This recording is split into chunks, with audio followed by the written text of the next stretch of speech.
ಮತ್ತು ನೋಡಿ, ಸೇನೆ ಮುಖ್ಯಸ್ಥರು ತುಂಬ ಸ್ಪಷ್ಟವಾಗಿ ಹೇಳಿದ್ದಾರೆ, ನಮ್ಮ ಗುರಿ, ಉದ್ದೇಶ, ಧ್ಯೇಯ ಇದ್ದಿದ್ದು ಕೇವಲ ಪಾಕಿಸ್ತಾನದ ಟೆರರಿಸ್ಟ್ಗಳ ಅಡಗುತಾಣಗಳು, ಅವರ ಲಾಂಚ್ ಪ್ಯಾಡ್ಗಳನ್ನ ಧ್ವಂಸ ಮಾಡೋದು ಅಷ್ಟೇ ಹೊರತು ಪಾಕಿಸ್ತಾನದ ಮೇಲೆ ಯುದ್ಧ ಮಾಡೋದು ನಮ್ಮ ಉದ್ದೇಶ ಆಗಿರಲಿಲ್ಲ ಅಂತ ತುಂಬ ಸ್ಪಷ್ಟವಾಗಿ ಹೇಳಿದ್ದಾರೆ.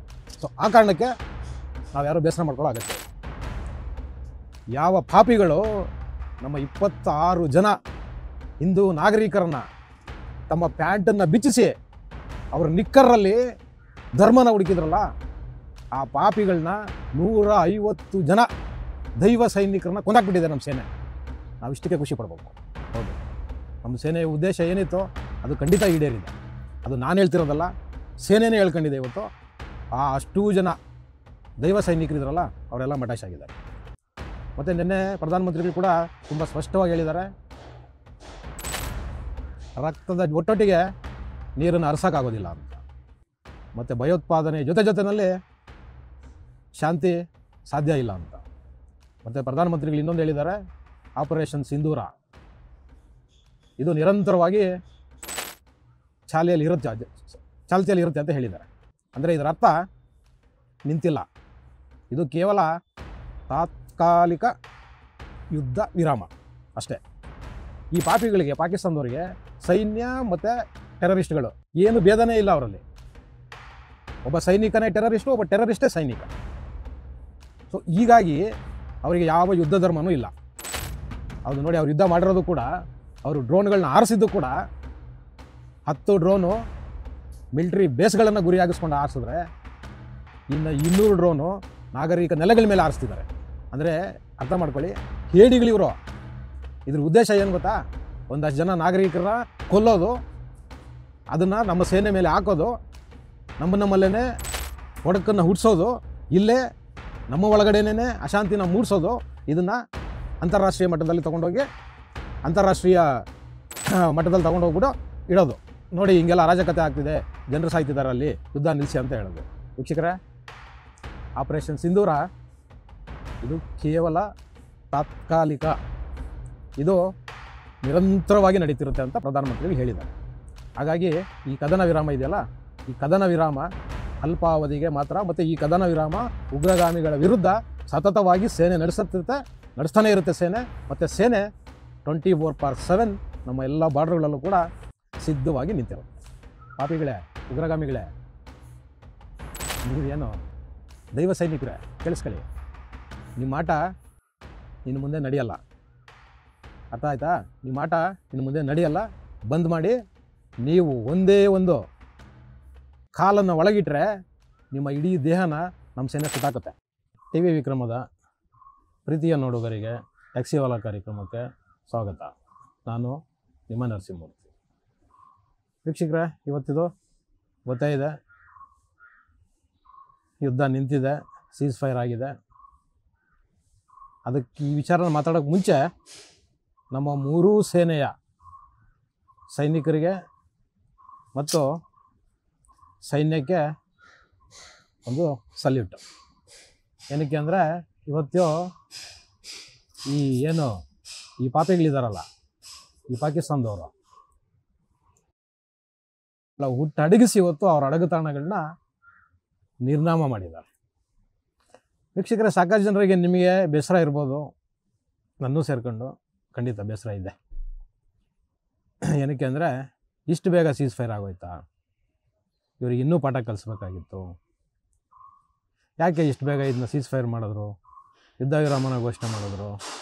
ಸಾಕಷ್ಟು ಜನರಿಗೆ ಈ ಅನುಮಾನಗಳು, ಈ ಅತೃಪ್ತಿಗಳು ಇದೆ ಮತ್ತು ಇರಬೇಕಾದ್ದೆ. ಯಾಕೆಂದರೆ ದೇಶದ ನಿರೀಕ್ಷೆ ಆ ಮಟ್ಟದಲ್ಲಿ ಇತ್ತು.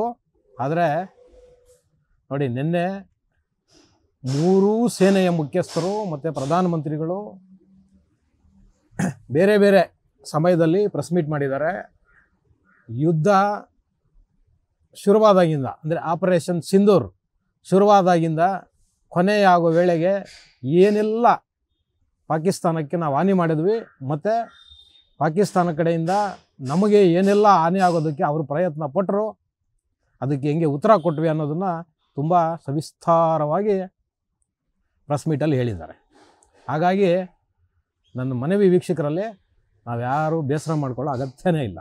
ಮತ್ತು ನೋಡಿ, ಸೇನೆ ಮುಖ್ಯಸ್ಥರು ತುಂಬ ಸ್ಪಷ್ಟವಾಗಿ ಹೇಳಿದ್ದಾರೆ, ನಮ್ಮ ಗುರಿ, ಉದ್ದೇಶ, ಧ್ಯೇಯ ಇದ್ದಿದ್ದು ಕೇವಲ ಪಾಕಿಸ್ತಾನದ ಟೆರರಿಸ್ಟ್ಗಳ ಅಡಗುತಾಣಗಳು, ಅವರ ಲಾಂಚ್ ಪ್ಯಾಡ್ಗಳನ್ನ ಧ್ವಂಸ ಮಾಡೋದು ಅಷ್ಟೇ ಹೊರತು ಪಾಕಿಸ್ತಾನದ ಮೇಲೆ ಯುದ್ಧ ಮಾಡೋದು ನಮ್ಮ ಉದ್ದೇಶ ಆಗಿರಲಿಲ್ಲ ಅಂತ ತುಂಬ ಸ್ಪಷ್ಟವಾಗಿ ಹೇಳಿದ್ದಾರೆ.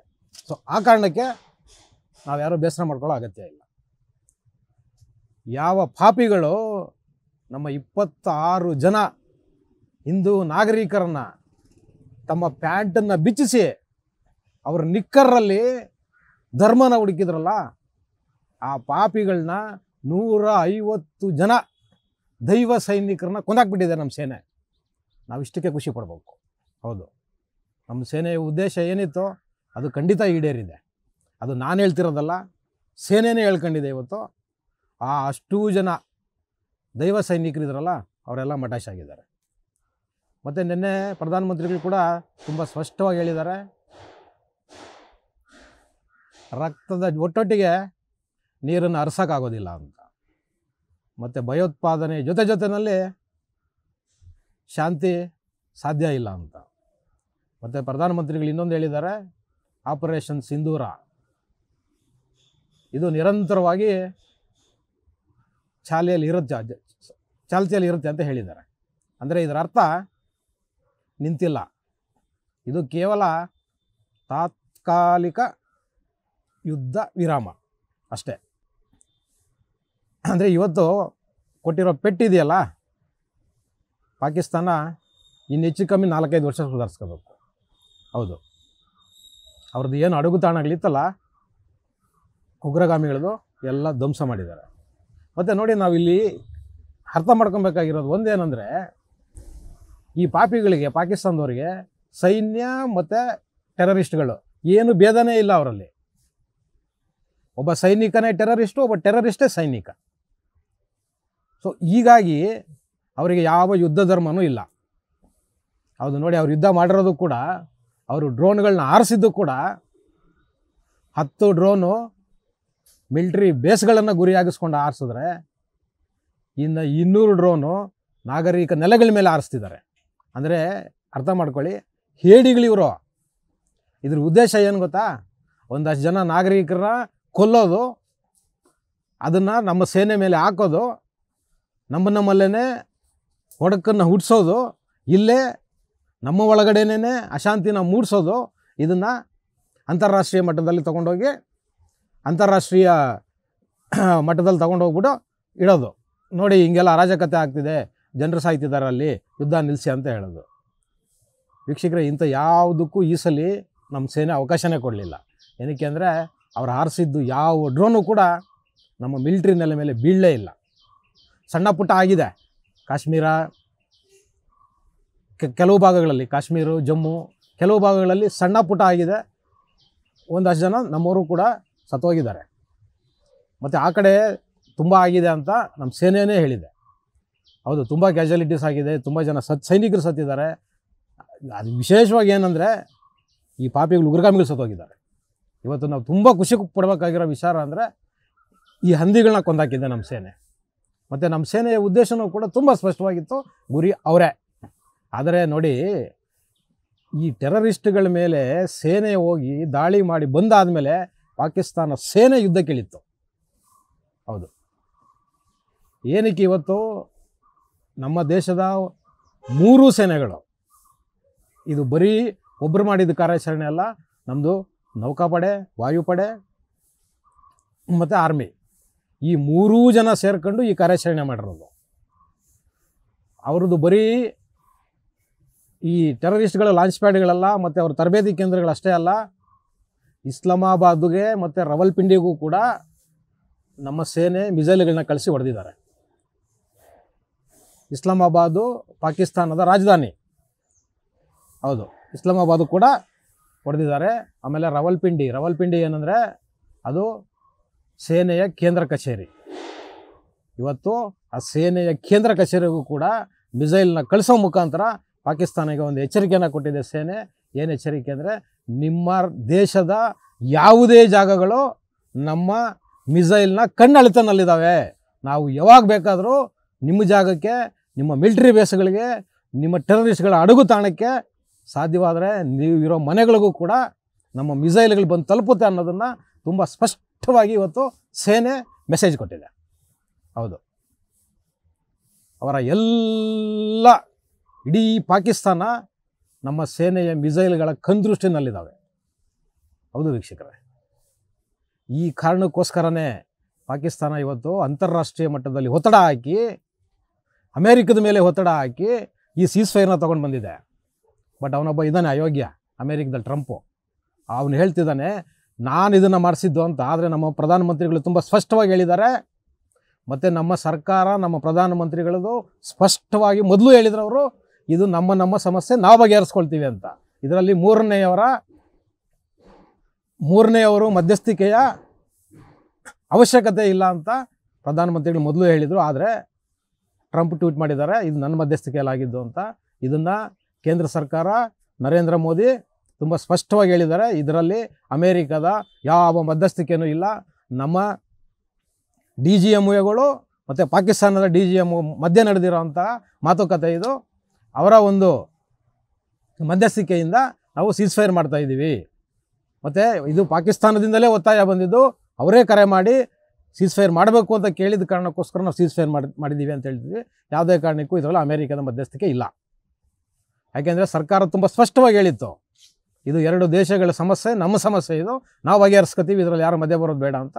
ಹಾಗಾಗಿ ಎರಡು ದೇಶಗಳ ಮಧ್ಯೆ ಮಿಲಿಟ್ರಿ ಮಾತಾಡ್ಕೊಂಡು ಇವತ್ತು ಬಗೆಹರಿಸ್ಕೊಂಡಿದೆ. ಟ್ರಂಪ್ ಸುಳ್ಳು ಹೇಳ್ತಿದ್ದಾರೆ. ವೀಕ್ಷಕರೇ, ಆಪರೇಷನ್ ಸಿಂಧೂರ ಇದು ಕೇವಲ ತಾತ್ಕಾಲಿಕ, ಇದು ನಿರಂತರವಾಗಿ ನಡೀತಿರುತ್ತೆ ಅಂತ ಪ್ರಧಾನಮಂತ್ರಿಗಳು ಹೇಳಿದ್ದಾರೆ. ಹಾಗಾಗಿ ಈ ಕದನ ವಿರಾಮ ಇದೆಯಲ್ಲ, ಈ ಕದನ ವಿರಾಮ ಅಲ್ಪಾವಧಿಗೆ ಮಾತ್ರ. ಮತ್ತು ಈ ಕದನ ವಿರಾಮ ಉಗ್ರಗಾಮಿಗಳ ವಿರುದ್ಧ ಸತತವಾಗಿ ಸೇನೆ ನಡೆಸ್ತಾನೆ ಇರುತ್ತೆ ಸೇನೆ. ಮತ್ತು ಸೇನೆ 24/7 ನಮ್ಮ ಎಲ್ಲ ಬಾರ್ಡರ್ಗಳಲ್ಲೂ ಕೂಡ ಸಿದ್ಧವಾಗಿ ನಿಂತಿರುತ್ತೆ. ಮತ್ತು ಪಾಪಿಗಳೇ, ಉಗ್ರಗಾಮಿಗಳೇ, ನೀವೇನು ದೈವ ಸೈನಿಕರೇ, ಕೇಳಿಸ್ಕೊಳ್ಳಿ. ನಿಮ್ಮ ಆಟ ಇನ್ನು ಮುಂದೆ ನಡೆಯಲ್ಲ. ಅರ್ಥ ಆಯ್ತಾ? ನಿಮ್ಮ ಆಟ ಇನ್ನು ಮುಂದೆ ನಡೆಯಲ್ಲ. ಬಂದ್ ಮಾಡಿ. ನೀವು ಒಂದೇ ಒಂದು ಕಾಲನ್ನು ಒಳಗಿಟ್ರೆ ನಿಮ್ಮ ಇಡೀ ದೇಹನ ನಮ್ಮ ಸೇನೆ ಸುಟ್ಟಾಕುತ್ತೆ ಅಂತ ಹೇಳೋದರ ಮುಖಾಂತರ ಇವತ್ತಿನ ಟ್ಯಾಕ್ಸಿವಾಲಾ ಕಾರ್ಯಕ್ರಮನ ಮುಗಿಸ್ತಾ ಇದ್ದೀನಿ. ಶೇರ್ ಮಾಡಿ, ಸಬ್ಸ್ಕ್ರೈಬ್ ಮಾಡಿ, ಲೈಕ್ ಮಾಡಿ, ಶೇರ್ ಮಾಡೋದರ ಮುಖಾಂತರ ನಮ್ಮನ್ನು ಹೆಚ್ಚೆಚ್ಚು ಪ್ರೋತ್ಸಾಹಿಸ್ತೀರಿ. ಟಿವಿ ವಿಕ್ರಮ, ದೇಶ ನಿಮ್ಮ ಕೈಯಲ್ಲಿ. ಈ ಕಾರ್ಯಕ್ರಮ ನಿಮಗೆ ಇಷ್ಟ ಆಗಿದ್ದಲ್ಲಿ ಲೈಕ್, ಶೇರ್ ಹಾಗೂ ಕಮೆಂಟ್ ಮಾಡಿ. ಟಿವಿ ವಿಕ್ರಮದ ಕಾರ್ಯಕ್ರಮಗಳನ್ನು ನಿರಂತರವಾಗಿ ವೀಕ್ಷಿಸಲು ಸಬ್ಸ್ಕ್ರೈಬ್ ಮಾಡಿ, ಬೆಲ್ ಐಕನ್ ಒತ್ತಿ.